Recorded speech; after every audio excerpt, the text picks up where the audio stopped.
Congratulations on getting this far. This will be a very different challenge. For this challenge, you need to sit back away from the mouse and keyboard and see the big picture. Don't get lost in the details. If you've worked through all of these challenges, you've learned more than you realize about programming, and it applies to other languages, including Java, C, C++, JavaScript, Python, and Ruby. You don't realize that what you've learned is in the software running in many things, from robotic vacuums and activity trainers to blood pressure monitors, brain imaging devices, and complex computer systems in aircraft and spacecraft. If you're comfortable with various parts of Scratch, variables and lists, messages, events, and clones, then you're ready to work in other programming languages. You won't learn to program in other languages in this challenge, but I'll show many examples of Scratch blocks compared to other programming languages. The examples should help you to see that you are ready to take the next step, to learn beyond Scratch. So sit back and see the big picture. First, I'll quickly show some examples of familiar parts of Scratch to see the big picture. Then I'll show them in other languages and talk about them to encourage you to go beyond Scratch. Sprites, and even a stage, are objects, but I'll focus on sprites for now. Each can have variables, score and myIndex. Each has Scratch variables including x and y position, direction, size, tempo, and volume. Each can have a list of colors, list of things the sprite needs to get. Sprite and stage objects have command blocks that run when an event occurs. The green flag's clicked, a key's pressed, the sprite's clicked on, or a message is received. Not only do objects have data and commands, but there can be multiple instances of the same sprite all running at the same time. Clones. Each clone shares a lot of common command blocks, but each has its own unique variables.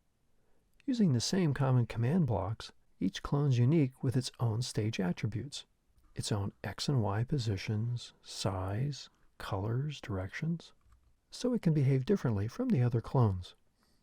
Sprite objects can communicate with other objects to get new actions started by sending and receiving messages. Sprite objects can have their own data, and unless a variable or list is created for all sprites, the data is only for that sprite, protecting it from all the other sprite objects that could make unexpected changes. Objects help organize data and commands by their very existence. The programmer has already organized the command and data blocks into individual sprite objects, each doing its part of the complete program. Sprite objects also have procedure blocks to help organize command actions into logical and reasonable new command blocks, like initializing a list and fading a sprite's appearance out and back into view. When designing a program, we find that some programs need to handle several different inputs, so a big design choice comes up. Should it have a main loop looking for each input, key presses and touching colors and sprites, also known as polling, or should the program be a bunch of event handlers for key presses and receiving messages? Or maybe it should be a combination. The polling loop was constantly looking for events to occur, but with event handlers, these callbacks are run only when the actions happen, instead of constantly checking to see which, if any, actions have happened. Scratch furnishes the loops, if you will, that runs these event handlers. In earlier challenges, I've purposely shown examples of both of these approaches. The same issues come up in other programming languages too. I've shown the different parts of Scratch that you're familiar with. Now I'll show these commands in other languages. Remember that this challenge is not about learning other languages, so continue looking at the similarities between Scratch and the other languages and pass over the differences. These examples are greatly simplified and laid out to emphasize similarities. In an earlier challenge, the wizard would zap the frog, and it would appear as another randomly chosen sprite costume, sometimes the prince. Here are the frog sprite's command blocks. When the green flag's clicked on, it starts with the frog's costume and moves to its starting position on the stage. Clicking on the wizard broadcasts a zap message that the frog receives. The frog zap message handler sets the frog's myNewCostumeNum to the costume number, 1. Then it loops, setting myNewCostumeNum to a randomly generated value, 2, 3, 4, or 5. It keeps generating random numbers until it's different from what the sprite currently has, costume number. Then it sets the costume to the new costume number. Here are some Java class objects that could implement the same Scratch behavior. A C++ example of this would be very similar, so I'll show only a Java example here. Remember to look at what's similar and try to get a simple feel for what's going on in Java. Don't focus on Java details. Here's the frog's Java class. It holds the frog's data and commands. My new costume num is defined here. It'll have integer data since it's an int, and it'll be for only this frog class object since it's private. It has two methods that are similar to the frog's two event handlers for when the green flag's clicked on and when a zap message is received. These Java methods try to do the same things that the Scratch frog sprite object does. The when green flag clicked on event method calls switch costume with frog and go to xy with -71, -105 for x and y, like in the Scratch blocks above. Receive message event gets a zap message and behaves like the Scratch handler does when it receives a zap message. It uses the myNewCostumeNum variable that's defined here. It sets myNewCostumeNum to costume number, and while myNewCostumeNum is equal to the costume number, it sets myNewCostumeNum to a randomly generated value of 2, 3, 4, or 5. The loop keeps generating a random number while it equals costume num. Then it switches its costume to the new costume number. It's very similar to the Scratch handler. I'll look a little deeper now, but don't focus on the details. See the overall picture. The frog class calls switch costume, go to xy, and pick random. But where are they? Frog extends the Scratch Sprite class. Here's part of the Scratch Sprite class. It has the costume number variable. That's where costume number is. And it has the switch costume, go to xy, and pick random methods. Since Frog extends Scratch Sprite, it can use the variables and methods that are not private. The frog cannot access costume name, but it can access costume number and these methods. The other sprites, Wizard and Lightning, will also extend Scratch Sprite so they can use these Scratch-like methods. The Scratch Wizard has these Scratch handlers and could be like this in Java. When a green flag's clicked on, it points in direction of -90 to the right, sets the rotation style to left-right, and goes to 87 -97 for x and y. When the sprite's clicked on, it broadcasts a newly created zap message and waits for the sprites to finish handling it. When the wizard receives the zap message that it or another sprite broadcasted, it hides, waits for a second, and shows itself again. These methods are all again in the same Scratch Sprite class the frog uses. This ability to inherit, to use common methods between different objects, the frog and the wizard, greatly reduce copying since they both use some of the same methods, like go to xy here. Next is the lightning sprite object and its two handlers.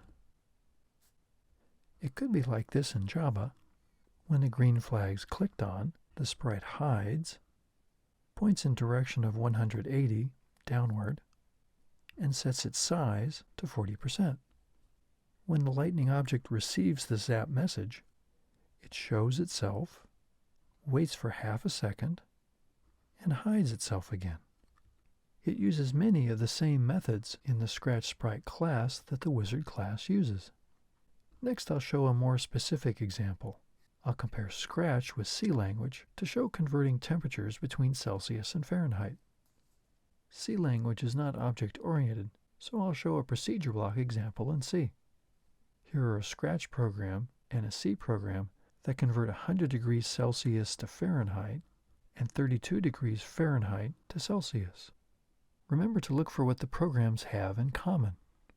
This Scratch program has two variables, Celsius and Fahrenheit, and so does the C program. The double type in C holds floating point numbers, like 3.14 or 100.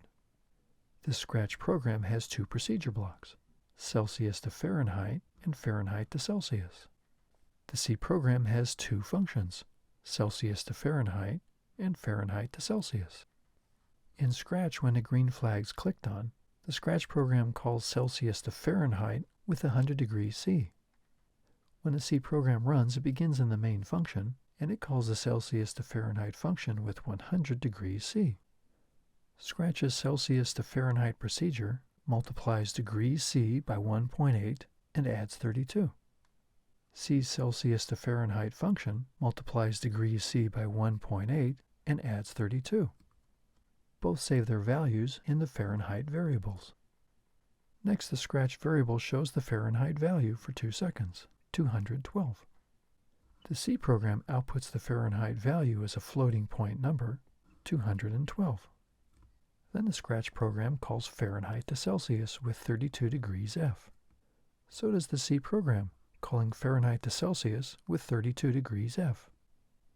Scratch's Fahrenheit to Celsius procedure block subtracts 32 from degrees F, divides it by 1.8, and saves it in Celsius. The C Fahrenheit to Celsius function subtracts 32 from degrees F, divides it by 1.8, and saves the value in Celsius. The Scratch program displays the Celsius value, 0, and the C program outputs the Celsius value, 0. There's a lot in common despite the Scratch program being graphical blocks and the C program being all typed character statements. See how these are similar at higher levels. Don't dwell on the differences. This is run when the program starts, and this is run when the program starts. Procedure calls and display values. Procedure calls and display values. Convert Celsius to Fahrenheit. Convert Celsius to Fahrenheit. Convert Fahrenheit to Celsius. Convert Fahrenheit to Celsius. Outputs and outputs. C doesn't have the class structure like Java or C++. The programmer has to do more to organize and manage all the functions and variables for efficient sharing. In an earlier challenge, I created a program that generated and displayed sentences from words and phrases and arrays. The sentences randomly chose words from lists of adjectives, colors, nouns, verb parts, and indirect object parts, and combined them into a sentence that was displayed. Like lists in Scratch, I'll show arrays in JavaScript, but first I'll show a very simple HTML file with a little JavaScript in it. Here's an HTML file. It has lots of tags in these ankle brackets.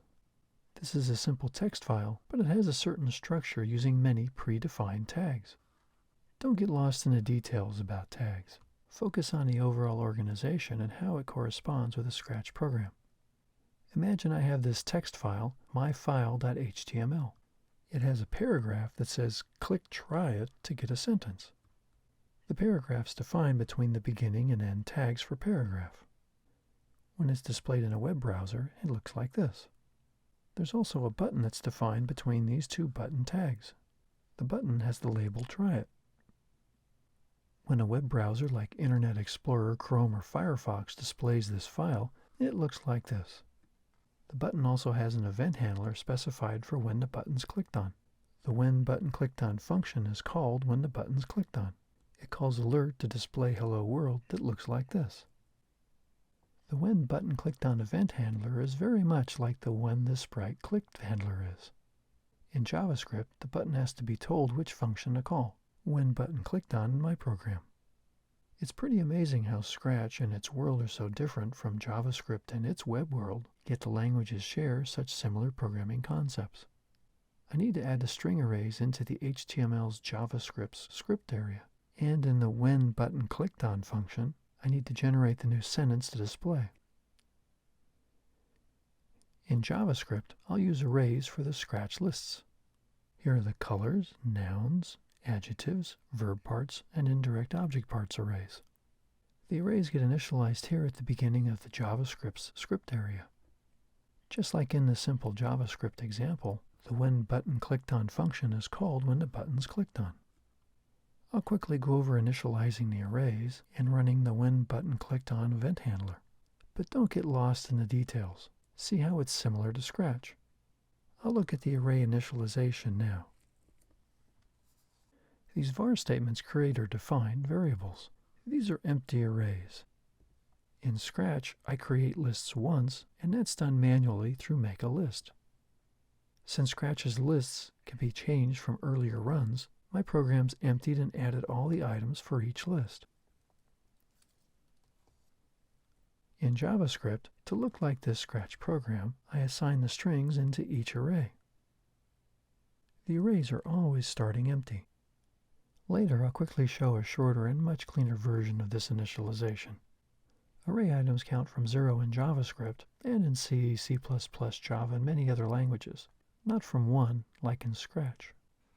Colors is initialized with space blue, space green, space orange, and so on, just like in Scratch. The same initialization is done for nouns, adjectives, verb parts, and indirect object parts. Now for generating the sentence when the button's clicked on. The when button clicked on function has its own variable sentence. Like creating lists in Scratch, variables are created manually too. In JavaScript, the var statement defines a variable, the variable sentence that will hold strings. Remember to not get lost in details now. The plus sign concatenates strings together. So this is the string THE with a space concatenated with a random adjective and a random color. Then that sentence variable has a random noun from the nouns array and a random verb parts from the verb parts array appended to it. Next, the sentence has indirect object parts array randomly selected and appended to it with a period at the end of the sentence. Finally, the sentence is displayed as an alert. The JavaScript code has many similarities with the script event handler's blocks of joining strings in these command blocks, then displaying the sentence. All of the earlier array initialization statements make the JavaScript and Scratch programs long. Here's the script part of a simple way to initialize the JavaScript arrays. Instead of creating empty arrays, the arrays are created with lists of strings. This is much smaller and easier to understand, but different from Scratch. Maybe this initialization makes it easier to understand the program overall. The arrays are defined, and the arrays are used. Don't worry about the getRandomIndex function. See the big picture. Earlier, I talked about sometimes needing to decide between using a main loop to poll or using event handlers. Here's a little imaginary Scratch program that endlessly loops looking for various situations where the sprite is touching the edge, touching colors, green, yellow, or red, or touching the exit sprite. Here's a Ruby program that could begin to do the same thing. The initialize function would initialize the program, create lists and such like a Scratch program might do in its new initialize block. Touching edge, touching color, and touching sprite would act like the Scratch conditionals, returning true or false depending on the situations. Bounce off edge would move away from the edge. Go would move. Caution would keep moving, but a little slower. Stop would stop moving. And finish would wrap up the program and end. The main program would start here, like clicking on the green flag. Initialize is called. The program would stay in an unending loop. If touching the edge, it'll bounce off the edge. If touching green, it'll go. If touching yellow, it'll use caution. If touching red, it'll stop. And if touching exit, it'll be finished. It's easy to see some of the similarities, and hopefully it's not too difficult to read the Ruby program despite all the words. Now for event handlers. Here's a simple Scratch program that when it's clicked on, it says Hello World, and when the M key is pressed, it computes miles from kilometers, which is 10, and displays the values. I'll show this in Python and C++. It's a lot of new languages, but keep seeing what's in common. When Scratch starts, kilometers is set to 10 and miles is set to 0. In Python, kilometers is set to 10 and miles is set to 0. A button is created, it's prepared to be used, and it's configured to get button and M key events. Finally, it uses the button widget's main loop to send the events to the functions. When a mouse button is clicked, the button clicked event function is called. When the M key is pressed, miles is calculated from kilometers and the values are displayed. This is similar to the Scratch program. When it's clicked on, it says Hello World, and when the M key is pressed, it calculates the distance and displays the values. Here's the output from Scratch of Hello World and the distances, and here's the similar output from the Python program. Now to see this in C++. This will be a little tricky. Keep seeing what's in common. C++ defines kilometers and miles as doubles that hold real numbers like 6.25 and 10. The C++ program starts in the function main. It creates some variables. The button1 variable binds itself to the button1 event. Button1 is a button1 event handler, which has the receive event function that we can imagine can be called when button1 is pressed. mKey is an mKey event handler that's bound to the mKey press event. mKey event handler has the same receive event function that we can imagine is called when the mKey is pressed. Earlier Java classes, Lightning, Wizard, and Frog, extended Scratch Sprite to use its capabilities. The button1 event handler and message key event handler C++ classes extend event handler to use its capabilities like bind and receive event. The button and key event handlers furnish receive event handlers that are called when the event happens. When the button is clicked on, Hello World is printed out, and when the M key is pressed, miles is calculated, and the values are displayed too. There's a lot going on here. These object concepts take a little practice, but I hope you can see how the event handler concept is shared across these languages, despite all these code blocks.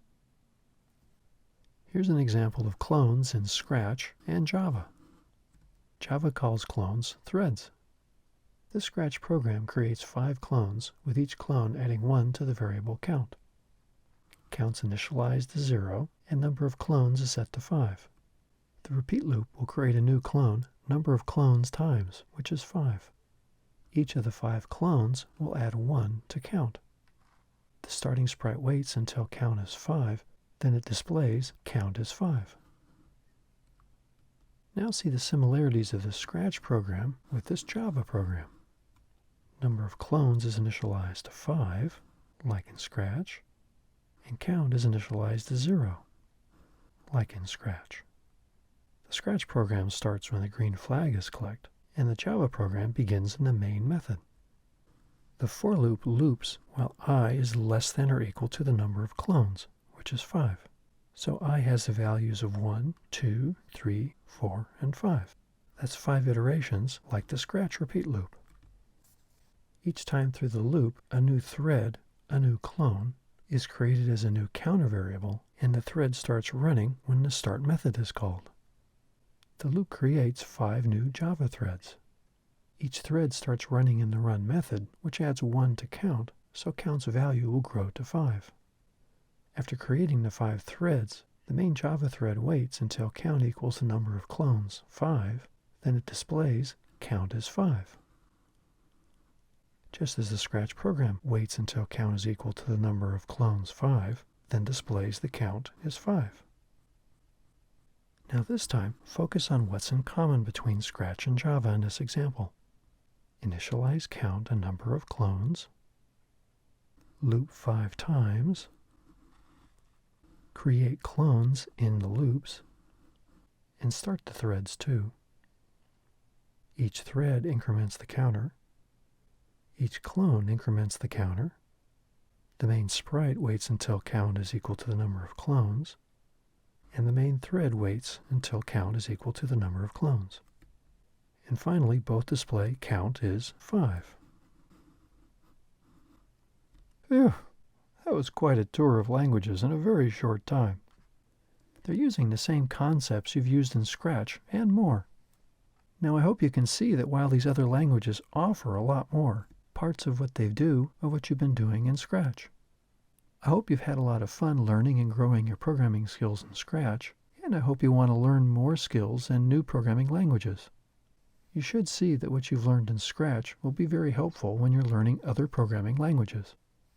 Programming languages are tools. Each language has its best places where it should be used over other languages. And remember that if the only tool you have is a hammer, everything looks like a nail. Add another tool to your toolbox.